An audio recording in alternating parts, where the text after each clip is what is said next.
Қайырлы күн, құрметті магистранттар.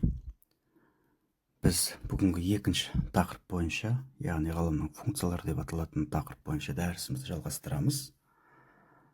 Дәрісті оқушы Әбілқас Сағынов атындағы Қарағанды техникалық университеті Қазақстан Халқы Ассамблеясы және әлеуметтік гуманитарлық пәндер кафедрасының доцент міндетін атқарушы Нұрсұлтан Жұмабекұлы. Біз, естеріңізде болса, өткен тақырыпта осы пән бойынша ғылым тарихы мен философиясы пәні, оның негізгі міндеттері, әдістері тұрғысындағы мәселелерді қарастырған болатынбыз. Яғни аталған пәннің қандай әдіс тәсілдері бар, яғни методологиялық тұрғыдағы әдіс тәсілдері, өзінің негізгі зерттейтін мәселелері және пән ретінде қашан қалыптасқандығы туралы дәріс оқыған болатынбыз. Яғни ғылымның қалыптасуы, оның тарихы, ол қандай кезеңдерден өтті және қазіргі кезеңдегі ғылымның сипаты, деңгейі тұрғысындағы мәселелерді біз зерттеген болатынбыз. Бүгін осы ғылымның жалпы атқаратын негізгі қызметтері мәселесіне арнаймыз тақырыпты. Соған байланысты міне тақырыпқа қатысты жоспар экранда назарларыңызға ұсынылуда. Яғни біріншіден ғылым түсінігі, зерттеу нысаны және деректер жинау. Бұл әрине әдіснамалық тұрғыда өте қажет мәселе. Сондай-ақ ғылым түсінігінің негізгі аспектілері. Үшінші сұрақ әлемді танудағы ғылым аспектілері және әрине тақырыптың мәнін ашатын негізгі сауал, бұл ғылымның функцияларына арналатын үлкен бір бөлім. Ғылым жалпы қоршаған орта, әлем, табиғат, сондай-ақ әлеуметтік тұрғыда қоғам және осы мәселелерді зерттеуге қажетті ойлау нысаны туралы жаңаша бір білімдерді жинақтауға арналған зерттеу ортасы. Демек, ғылым бұл экзистенциялық тұрғыдан алғанда уақыт пен кеңістікте үнемі бар, үнемі қозғалыста, зерттеуге болатын шынайы нақты нәрселердің, яғни реалды нәрселердің барлық заңдылықтары, оның принциптерін, жалпы оның себебін, мақсатын, сондай-ақ құрылымдық сипатын зерделеуге, түсіндіруге бағытталған.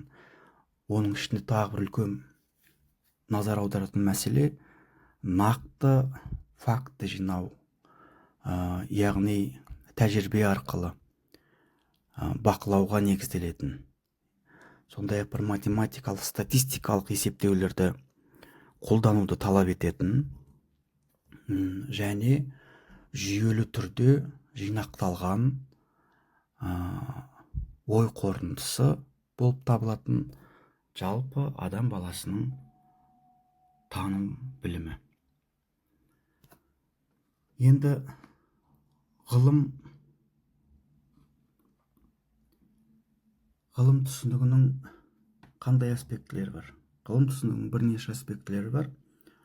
Соның ішінде ғылым түсінігінің бірінші негізгі аспектісі бұл жаңашылдық аспектісі. Бұл ғылыми әрекеттің қазіргі таңдағы негізгі сипаты.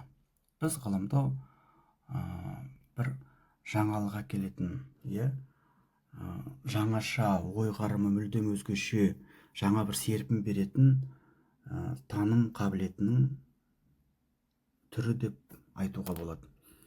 Ғылым жаңашыл әрекеттің маңызды бөлігі ретінде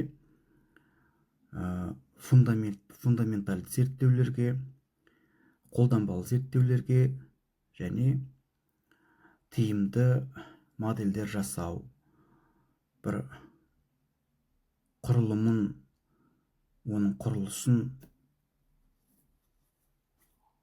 өңдеуге арналған үлкен жүйеден тұрады. Ал ғылымның түсінігінің екінші аспектісі бұл ғылым қоғамда әлеуметтік институт статусына ие. Сондықтан ғылым тек пәндік қана бір ұйымдасқан бір жүйе ретінде деп қабылдамаймыз. Ол бүкіл қоғамға әсер етуші бір фактор ретінде де қабылдай аламыз. Мұның негізгі көрінісін біз ғылыми қызметкерлердің мәртебесінен, жоғары бір білікті мамандарды дайындау сипатынан аңғарамыз. Ғылым түсінігінің үшінші аспектісі мәдениет саласымен тығыз байланысты. Өйткені мәдениет жүйесіне мысалы дінді жатқызуға болады. Әрине философиялық ойлау қарымын, жалпы адам баласының сана сезімін, оның бір шығармашылық тұрғыда өнер туындыларын, түрлерін жатқызамыз. Көптеген зерттеушілер ғылым мәдениет жүйесінде үлкен мәнге ие болады және оның әсер ету саласы уақыт өткен сайын ұлғая түсетіндігін айтуда.